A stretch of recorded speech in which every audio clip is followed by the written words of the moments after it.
Okay, we are live. So for those listening at home, welcome to the Live from Sword Coast podcast. My name is Kevin Madison, and I will be your friendly dungeon user this evening. Tonight, I am going to continue on in my entries for the 2018 version of RPGaDay. If you are unfamiliar with this event, this is an event where every day for the month of August, we answer a different question relating to role-playing games. And yeah, post the results either in a written blog or in our video blog. So I keep fucking with my hair right now because I just got out of the shower. Um, Today's question is, what is your wildest character name? And this is gonna be a pretty short one, I suspect, just because I don't really have a huge amount to say about this. It's a pretty quick and an easy answer. So I'm actually, I guess there's one thing I'll say is that because I don't play an awful lot, like I tend to DM more than I do play.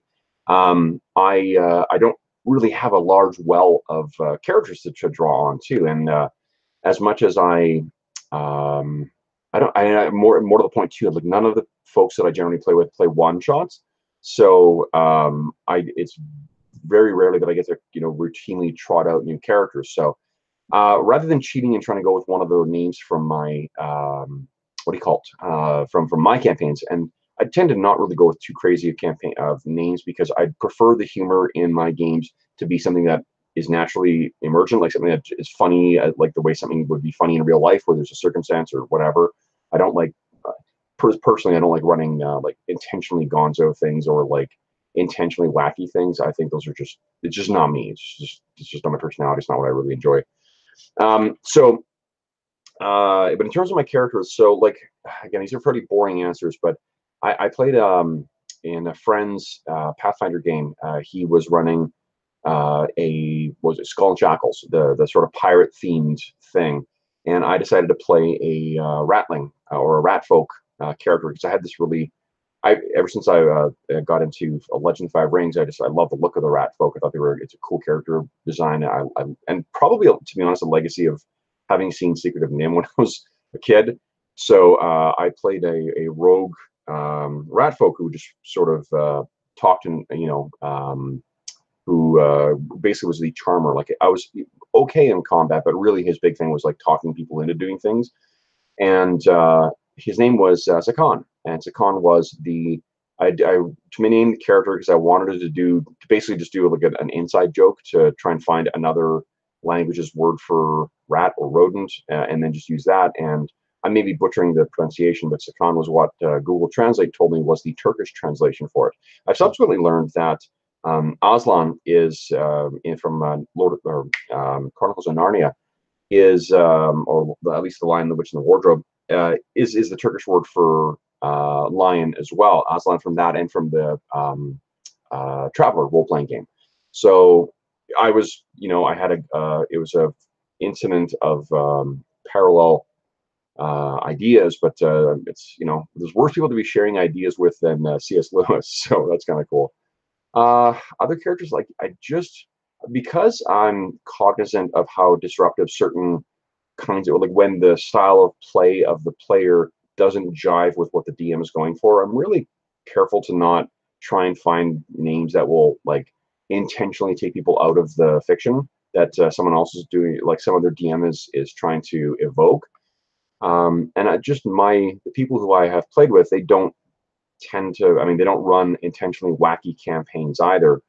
And I haven't played online in any such games too, mainly because it just doesn't really interest me. Like when I don't, it's not my thing. Like I mean, like having silly names and goofy, whatever. Like it's just I would sooner see someone play a kind of oddball character than play them straight. My player Jeff did a great job of that with a character recently in our Traveler gaming marathon. We played I think it was Joe Bluth. Basically, he played Will Arnett's character from what do you call it? Not Kirby Enthusiasm, Arrested Development. Here's one other. This isn't one of my names, but it's a name from someone from one of when I was young. The character decided, or the player decided to name his dwarven character Little Malleable, because his logic was Well, dwarves love metal, so it would be a term of endearment for, and metal is malleable, which I mean, I guess technically when it's in its molten state, it is. Um, he decided that it was a term of endearment from his dwarven mother, so that's the way his character's name was. That character was not long for this world because that campaign ended pretty quickly. But yeah, I mean, other than that, I don't really have. I do have one. So when I've been running a lot of Traveler this year, both my gaming marathon this year was a 16-hour session of playing Traveler, and I was running it every second Wednesday for a long time on our Wednesday sessions. And I jokingly said to the players that, in that particular game, I wanted people to be making like real life names because I wanted that particular game in my mind is about playing real people. Like that's what the drama comes from, these real people being in extraordinary circumstances, where they're on other planets or they're in space or whatever. So I intentionally said I don't want any sci-fi names, and I sort of off the cuff used the example of Zap Starfuck. I'm like, no one's naming their character Zap Starfuck, and that's been my go-to example of that now.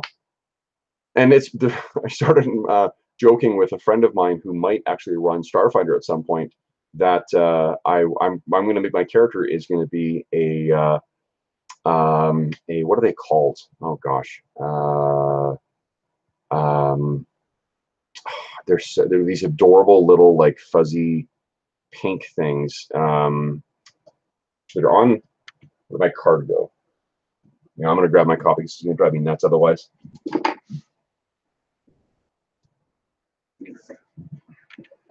And as soon as I reach for it, I just remember the name is Skittermanders. So I have jokingly told him that I'm going to make a Skittermander named Zap Starfuck, but I'm going to put it like hyphens in different places, so it'll be like Starfuck or something like that. So, I mean, the likelihood of him getting it, he just had a child or a second child, so the likelihood of him getting that game to the table is probably quite low at this point, at least in the next till he gets out of baby jail. But this is what a Skittermander looks like in the game, and yeah, I when I do get a chance to play it, I will be playing a Skittermander pilot named Zap Starfuck. So it's not really playing by the rules for this because I'm not. It's not a character I'm actually playing yet, but I absolutely will play that, and I will play it straight too. Like I'm not going to disrupt the campaign in any way too. I just will certainly take the opportunity to introduce myself as Zap Starfuck at every opportunity. So anyway, and I should say too that if you're a regular viewer of the channel, the player who will be running that is my buddy Brent, who plays in our Friday sessions. And Brent sometimes brings some really frustrating characters to the table, so this will be a really great small way of having turnabout on him. So anyway, that's my answer to today's question. If you have any comments, questions, or concerns regarding this video, although I can't imagine, I mean, I'm sure you are just dying to hear more about Zap Starfuck, but if you want to share your character's wildest name, I imagine that it will not be hard for you guys to be more creative with your names than what I've been with mine. But I'd love to hear about that too, if for no other reason, just to steal good names to use in other campaigns. So there is a self-serving reason for me to be asking. If you want to let me know about any of that, you can do so by leaving a comment in the comment section of this video. You can shoot me a tweet on Twitter at Dungeon Musings. Or you can shoot me an email at dungeonmusings@gmail.com. So the email address is dungeonmusings, all one word, plural, @gmail.com.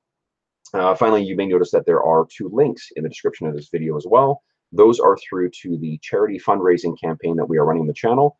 We have paired up with the SOS Children's Villages International charity, which is a really terrific charity that benefits children in high need circumstances, both in North America and elsewhere in the world.